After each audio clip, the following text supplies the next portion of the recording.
তোমাকে আমি কতটা ভালোবেসেছি,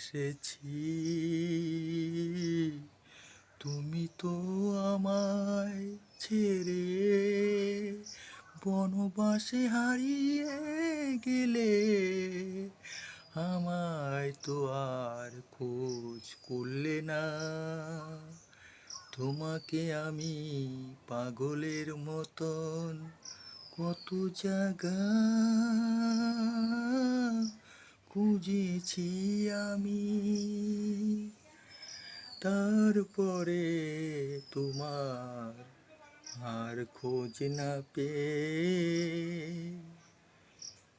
তুমি তো বলেছিলে 4 বছর পরে আমি আসবো। তুমি